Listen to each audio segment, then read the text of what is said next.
પાટણ શહેરમાં આવેલ શ્રી આનંદ પ્રકાશ બોર્ડિંગ ખાતે સમસ્ત 5 પરગના ઉદિચ્ય સહસ્ત્ર બ્રહ્મ સમાજ દ્વારા 14મા સમૂહલગ્નનું સફળ આયોજન કરવામાં આવ્યું, જેમાં 7 જેટલા નવદંપતીઓએ પ્રભુતામાં પગલાં માંડ્યા, જેમાં સમાજના દાતાઓ દ્વારા ઘર વખરીની વસ્તુઓ સહિત સોના અને ચાંદીના ઘરેણાં પણ ભેટ રૂપે આપવામાં આવ્યા. સવારે મંગલ મુહૂર્તમાં વિધિવત લગ્ન સંસ્કાર વિધિ સાથે ભૂદેવોદ્વારે વેદો મંત્રોચ્ચાર કરી કન્યાદાન વિધિ કરવામાં આવી.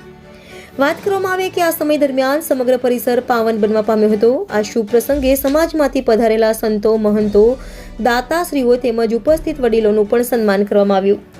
ભવ્ય અને સુંદર મંડપમાં ભોજન, પ્રસાદ અને ચા નાસ્તાની પણ સરસ વ્યવસ્થા કરવામાં આવી હતી. ત્યારે માતા બહેનો દ્વારા પારંપરિક લગ્ન ગીત ગાઈ કન્યા વિદાય પ્રસંગે વાતાવરણ ભાવુક બનવા પામ્યું હતું. સમૂહ લગ્નના સુચારુ આયોજન માટે સમાજના વડીલો, આગેવાનો, યુવા ટીમ અને બોર્ડિંગના વિદ્યાર્થીઓએ ખૂબ મહેનત ઉઠાવી હતી. આ શુભ પ્રસંગે પ્રમુખ હરિરામભાઈ જોશી અને મંત્રી બળદેવભાઈ જોશી દ્વારા સમાજના દાતાઓ, યુવા ટીમ અને ઉપસ્થિત સર્વે સમાજનો ખૂબ આભાર વ્યક્ત કર્યો હતો.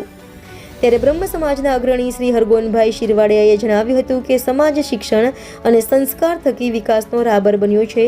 ત્યારે સમૂહ લગ્ન દ્વારા સમાજની એકતા પ્રગટ થાય છે. આ શુભ પ્રસંગે ખૂબ મોટી સંખ્યામાં વડીલો, માતા, બહેનો, યુવાનો સહિત વિવિધ રાજકીય તેમજ સામાજિક આગેવાનો ઉપસ્થિત રહ્યા હતા.